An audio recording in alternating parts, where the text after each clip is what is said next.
It's that time again. It's another Stark Dark Open series. After the success of the first one, they're hosting a second one.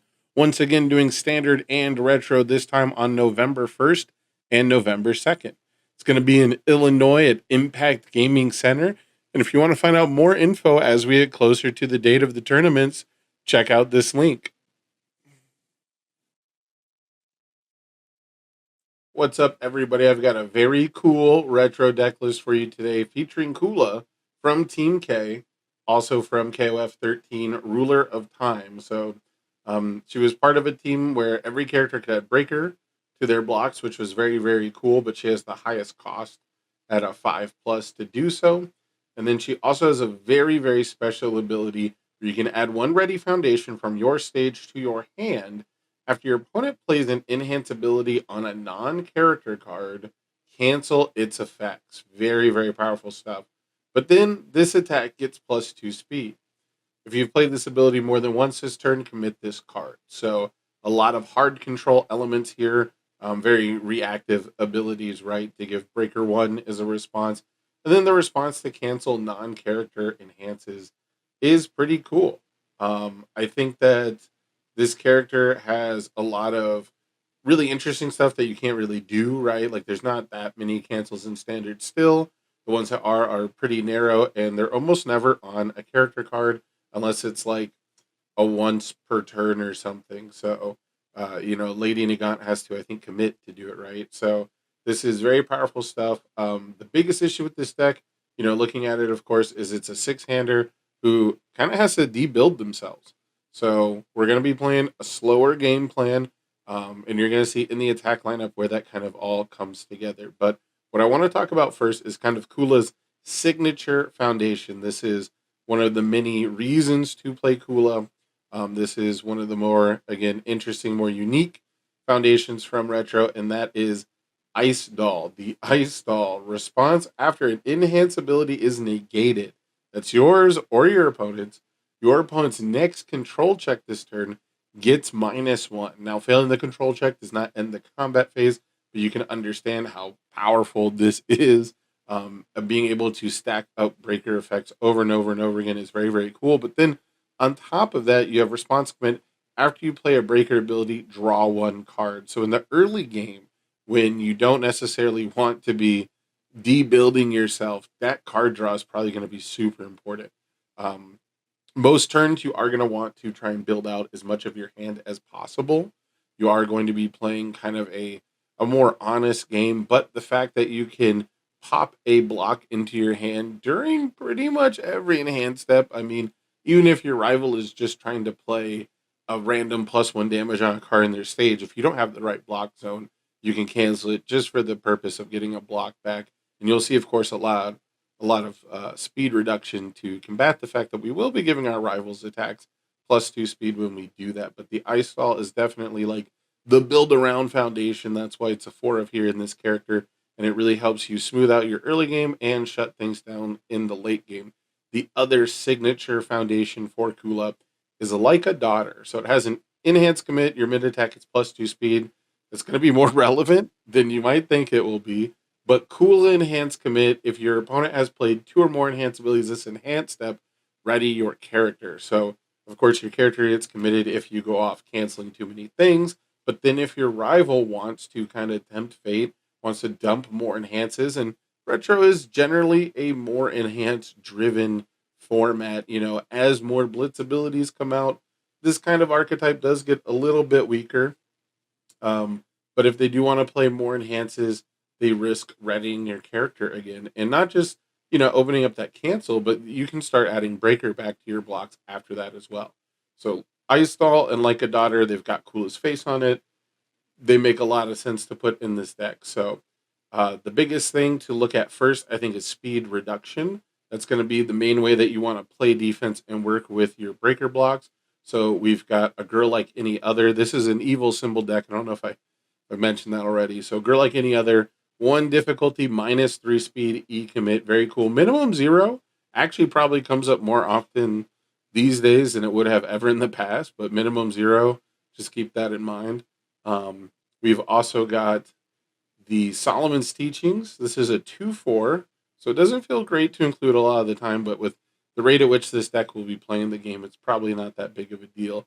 But you can cancel multiple things, give your rival's attack +4 speed, like a daughter, ready your character. Don't forget, by the way, that with like a daughter, if your rivals played 2 abilities and you canceled them both, they still played them.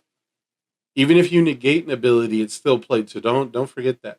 But so you can give your rival's attack a whole bunch of speed, and then you can pop the Solomon's teachings, bring it back down to 3, then combine it with Girl Like Any Other, and you committed 2 foundations. But this is a 0 speed move, so very cool stuff there. We've also got Crimson Sparrow. So this one was like a retro reprint in Yu Yu Hakusho. It's very neat because as enhanced discard 1 card, this attack gets +1 or -2 speed. And it is pretty common that you'll get a little jammed up on foundations, especially if you end up having to cancel things to play offense and to play defense and you can't build them all back out. Well, now you can pop a card back into your hand. You don't want to block with it.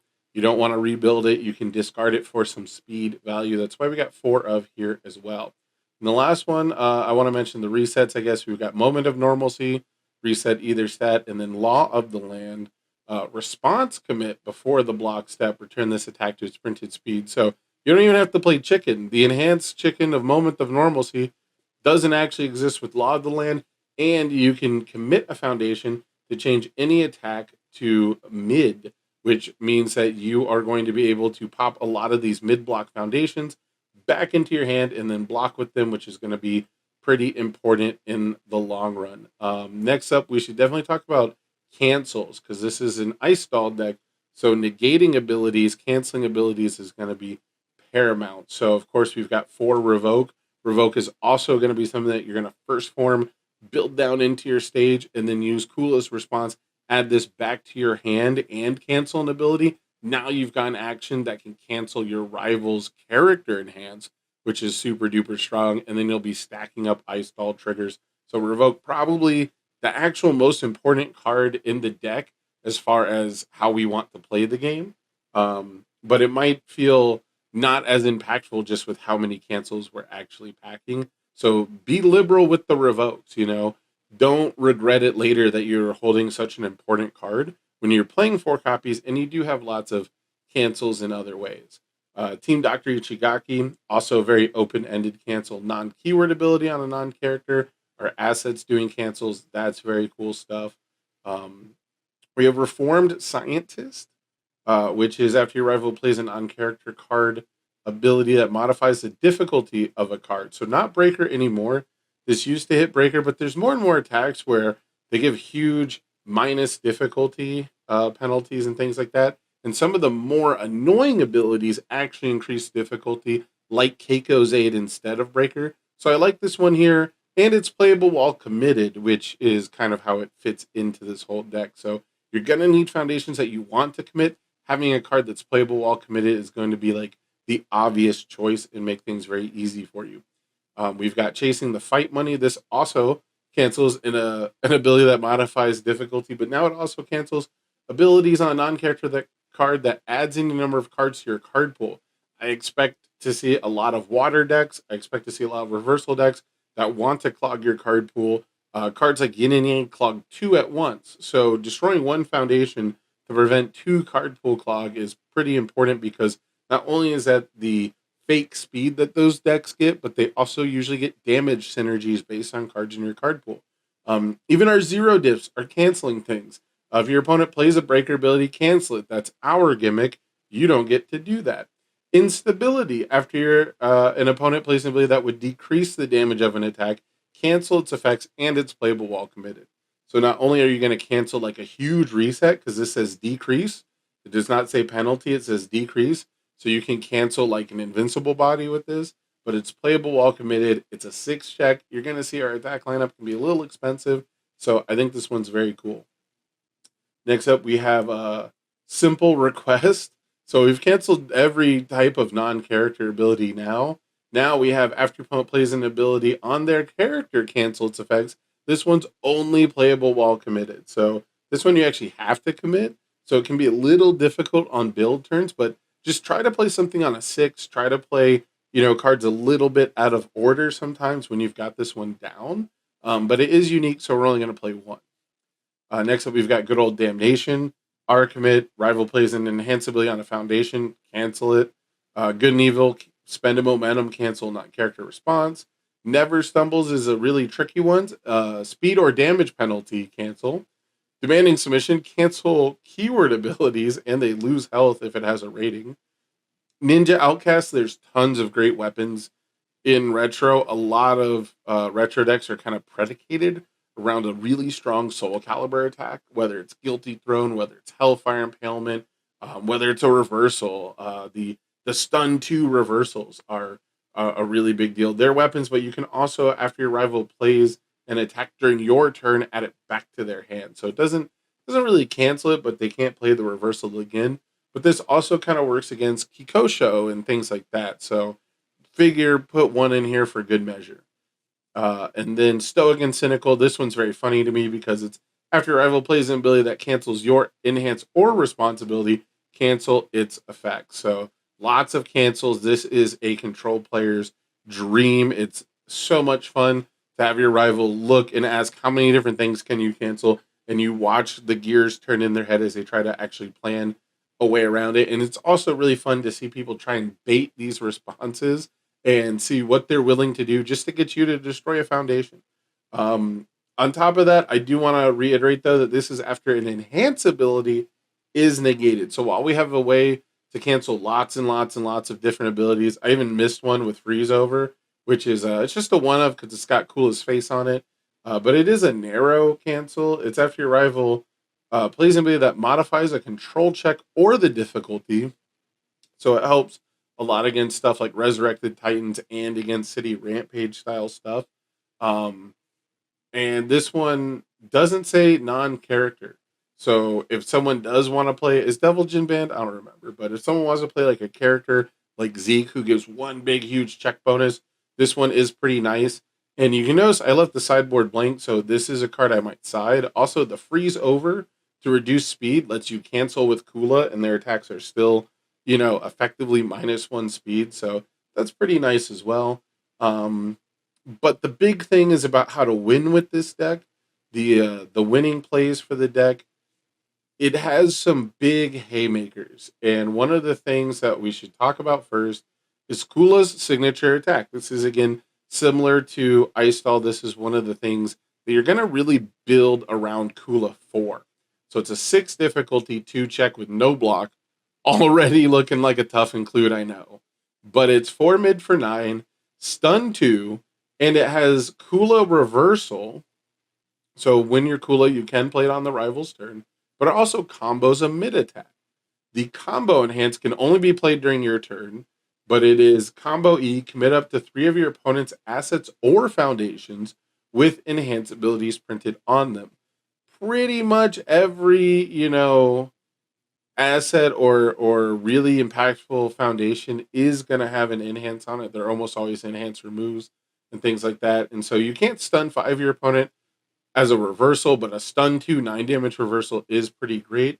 But stun 5 on your own turn, 3 of those will be selective, is super, super strong. I mean, when you get a check bonus or something like that going, you drop this turn 2, it can be kind of a blowout.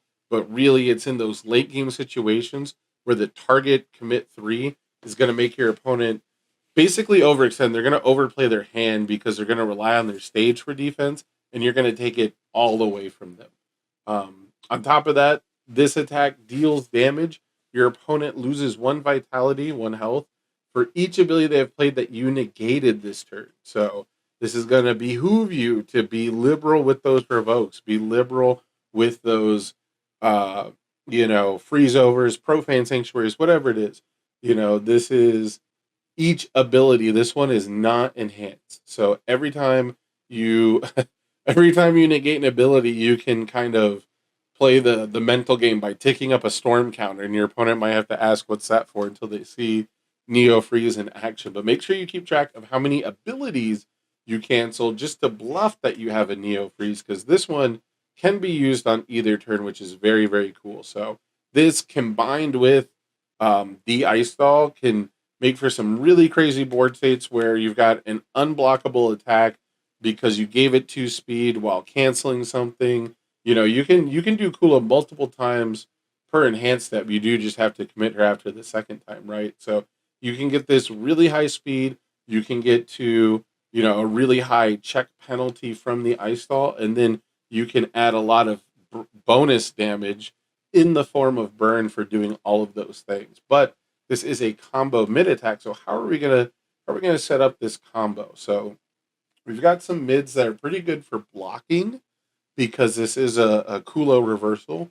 So we've got Flame Aura. This is a mid attack where when you block with it, the speed of the blocked attack becomes 0. So you're blocking on a 1, plus progressive every single time. And then on top of that, every time you block, your rival's going to lose 1 health. So this one is kind of tricky. You can put your opponent to 1. And if you have a Flame Aura, right, they can basically never really attack you again, or at least only with lows, something like that. We've got Chronostasis triggered. This is a mid attack with Breaker 2, which is really cool. It also helps you maybe. I don't think there's any way to actually play this from somewhere other than your hand, which is kind of sad, but you can change the zone and potentially deal with your rival's character. So this is a way that if you can cancel all the non-character abilities and sneak in like a funny little low attack in your mono mids deck, you might be able to shut off your rival's character. Very cool stuff. Reduction is another big one. This is also Breaker 2, but it's going to give your reversal attacks, or, just anytime you play Neo Freeze after it, +2/+2. So that's not bad. That's a pretty solid. And if they don't block, you get a momentum, which this deck doesn't really use. Brutality is Breaker 3. It's a gimmick. It's in here because it's Breaker 3. It's, low difficulty to start your combo for Neo Freeze. But it is funny enough to put the Breaker 3 in there. And then Virus Unchained. So this is a Breaker 2. This is a high block. And it gives your other attacks enhances that give you a damage pump based on your rival's momentum. So a lot of decks that want to stack up a ton of momentum, they don't always necessarily earn it. This is a great way to block a high attack, give it Breaker 2, play the reversal, and then get a bunch of damage pump onto your Neo Freeze as well. True 100% Unleashed. This deck's going to go long. This deck does not want to necessarily be aggressive early. And True 100% is like that huge haymaker to start things off that might blow through the rival's defenses or, let you cancel enough things through this that your rival basically runs out of options. Again, especially new combo that Neo Freeze, it's going to shut a lot of things down. So having one big mid into another big mid is a great way to end the game, even at a late stage, even if everyone's in deadlock, basically. And then Phoenix Revival. This is our low Breaker 2. So this one is really cool because you can kind of just like a Tower of Power style thing where you play one 7 diff into another 7 diff. And this one has stun 2, and this one has stun 2. But this one is mostly in here because it's a low block breaker. We had high block breaker. We had a lot of mid block breaker, but we wanted some low block breaker. This also lets you sack an asset. So sometimes, early in a game, you have a Team Dr. Ichigaki and nothing else to really cancel. You've got everything covered. Occasionally, you can sack an asset and make this unblockable if your rival only has foundations in hand. And then there's a 6+. If it deals damage, you get to target commit something. So these two cards do synergize well. But Phoenix Revival is not a great attack. It is mostly there for the low breaker, but it is very funny when these two things come together. So this is a very big deck. It is a very slow deck. It is a very control-heavy deck. And it is very much looking for your rival to kind of play poorly, I guess, into the check hacks or, force them to kind of not be able to, I guess is a better way to put it. The only thing I didn't really add in here in the sideboard, because that's going to be very personal. Like there's a lot of things you can put in a sideboard, and it's really going to be up to what you're afraid of, what you think other people are going to play. So I didn't include the sideboard. The other thing you might want to find room for that I didn't feel justified in putting in, but could make for very fun plays is some cute babies, the asset that increases keyword ratings. Adding +1 to stun and +1 powerful here might be worth it. Giving stun on the rival turn could be worth it. Upgrading breakers could be worth it, but it was pretty much just another way to add a breaker. And Kula does add breaker as well, so it might be kind of a wombo combo, but I felt like we needed that space for more foundations because, again, this character debuilds herself to do the cancel, so you're going to want to play down to only a few cards, and then you're going to use that response to either add more revokes to keep you alive or add the correct block zone. But hopefully you guys enjoyed this. My voice is going a little bit, so apologies for that. But hopefully you sign up for the Ace Arena, and hopefully you play a really cool deck like this Kula.